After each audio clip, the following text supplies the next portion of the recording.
The Dynamic Learning Maps Alternate Assessment System is a new assessment designed to more validly measure what students with significant cognitive disabilities know and can do. This video will discuss issues related to the use of symbols to support communication and learning for students with the most significant cognitive disabilities. This training is one in a series of training videos that will support teachers of students with significant cognitive disabilities in their efforts to teach and assess. Sponsored by a grant from the U.S. Department of Education, Office of Special Education Programs, this training is part of the Professional Development Program of the Dynamic Learning Maps Alternate Assessment Consortium. Symbols are an important part of communication for individuals who can't use speech to meet their face-to-face communication needs. Historically, we thought there were certain prerequisite skills required before we could begin using symbols with students with significant cognitive disabilities. For example, we believed that there were certain receptive language or receptive vocabulary skills required. We also thought that there were cognitive prerequisites that laid the groundwork for learning how symbols could be used to communicate. Over the past decade or so, we've begun to understand that these beliefs and prerequisite skills are not always true. In fact, students with the most significant cognitive disabilities, including those with deafblindness and other complex multiple disabilities, are capable of learning to use symbols to support their face-to-face communication, given adequate opportunity and appropriate instruction. Another myth that we've held on to historically is the notion that there is a hierarchy of symbol use. This hierarchy suggested that students had to understand how to use real objects in order to communicate before we could introduce more abstract symbols. The hierarchy began with real objects and then moved to miniature objects, then photographs, colored pictures, black and white line drawings, and eventually words. The most recent research confirms that students actually learn to use whatever symbol set it is that we teach them explicitly to use.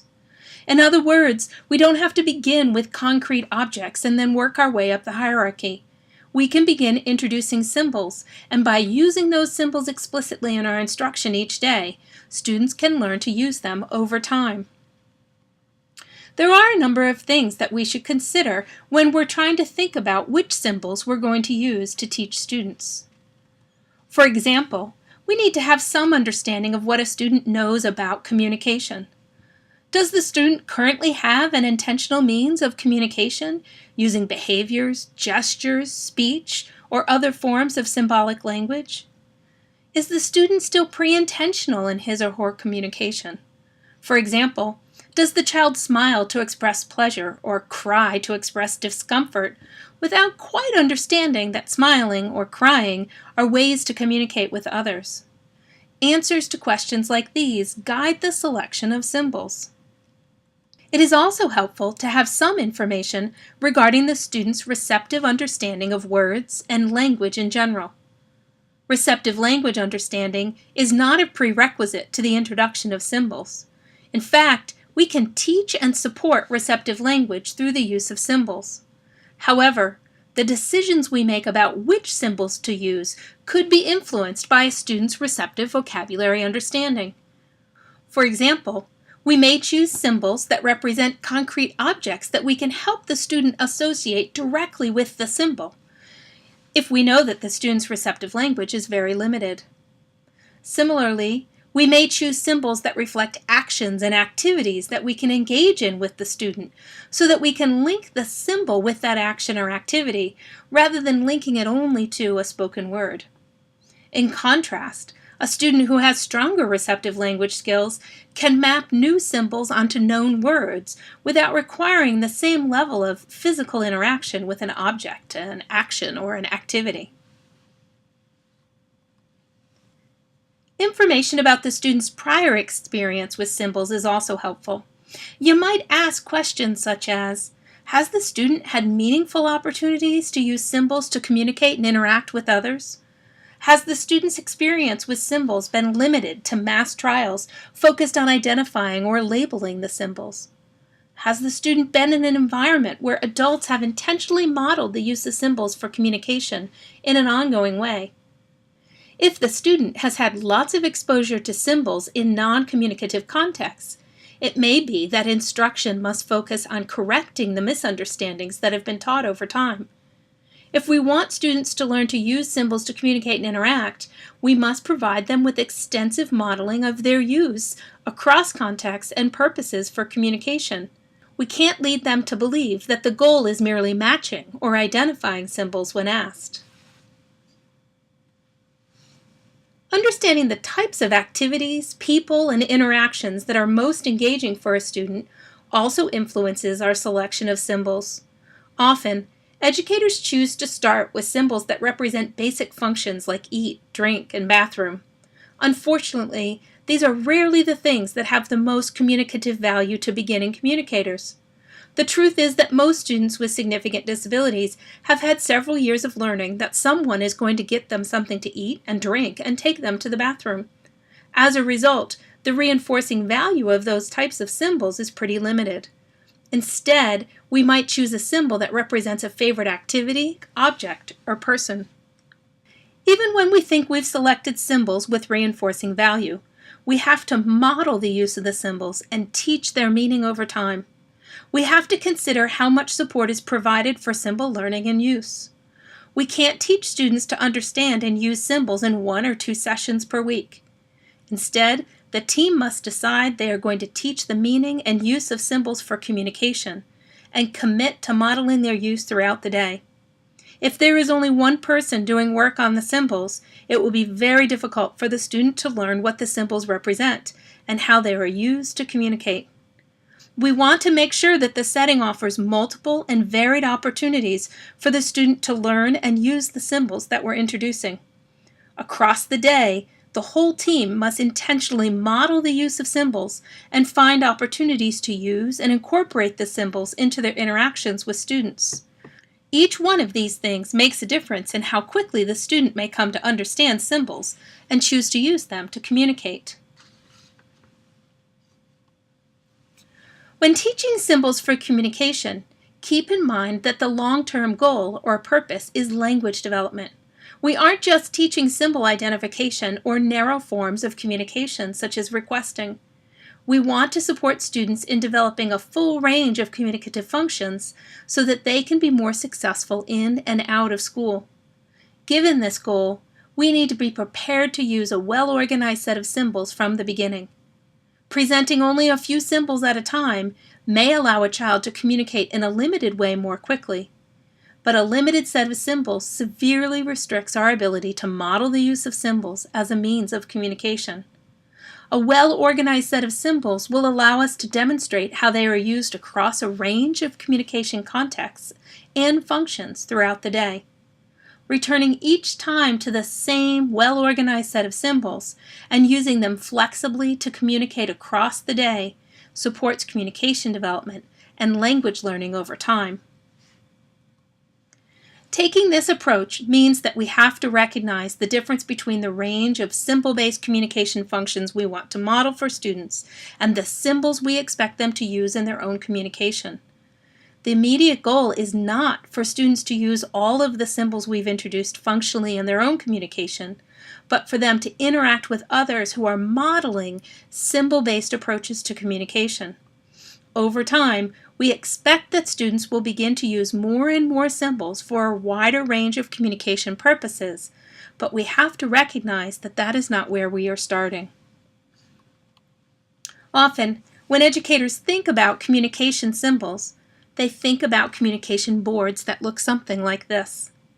When you look at the examples that are provided in this particular communication board, you'll see that the emphasis is on commenting and asking questions rather than labeling and answering questions. While this reflects a step in the right direction because it allows students to communicate for a range of purposes during things like shared book reading, it isn't quite general enough to support use across activities and environments.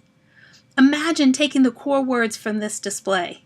These words are more, bad, no, and I.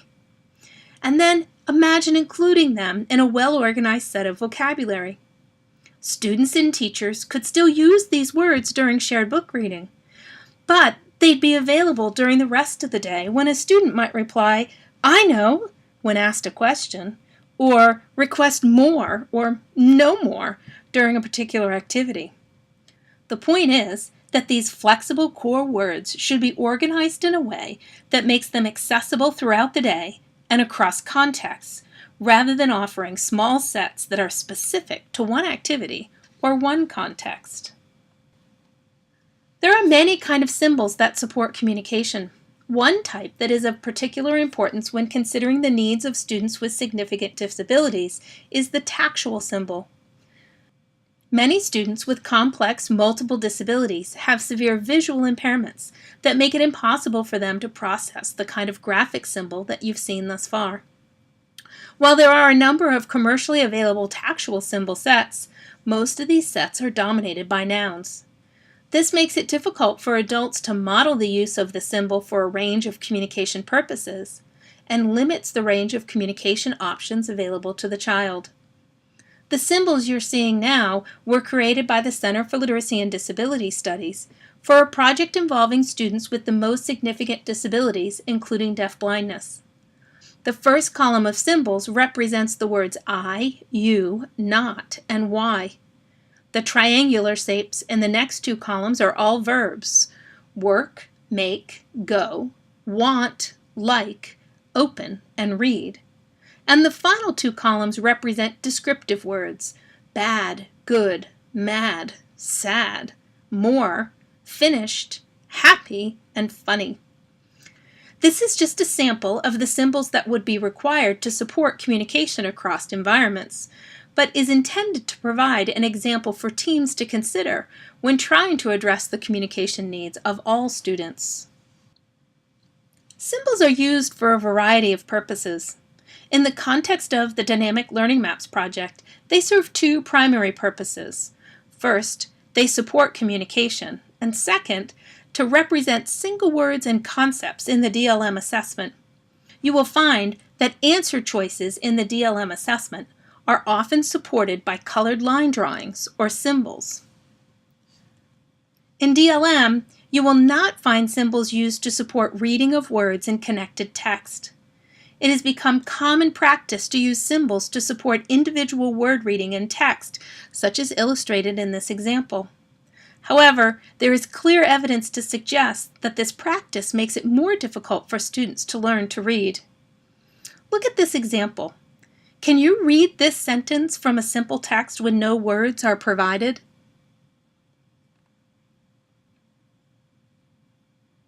We don't intend to make it more difficult by adding the symbols. To the contrary, the purpose is to make the text easier to read. However, even literate adults find it very difficult to read the sentence without the words present. Adding the words makes the meaning obvious, but we are using the symbols because students can't read the words. Since adding symbols makes it more difficult to learn to read the words and does little to make it easier to read the text, you will not find picture-supported text like this in DLM. You will, however, find that DLM uses photographs to illustrate text in the DLM assessment. The photographs are intended to support the texts, but they are not intended to be a replacement for the words in the text. With the exception of a few DLM essential elements that specifically assess a student's ability to gain information from an illustration, the photographs do not match the text precisely. In fact, most text should be understood without the photographs. After reading the texts that have photographs that support the general meaning of the text, students will find symbols in the questions. Symbols are used in the questions because they are intended to represent individual words or concepts as answer choices. The photographs in the texts serve the purpose of supporting the general meaning, and the symbols in the questions are intended to represent specific words and concepts in answer choices.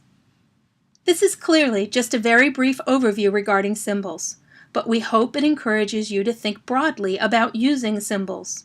Remember, there are not prerequisites. There is not a hierarchy that we have to follow. We can use graphic and tactual symbols from the beginning if we provide enough modeling and support their use in meaningful contexts for multiple purposes across the school day. And we must always remain aware of our purpose when we're using symbols at all. For more information about the Dynamic Learning Maps project, please go to dynamiclearningmaps.org.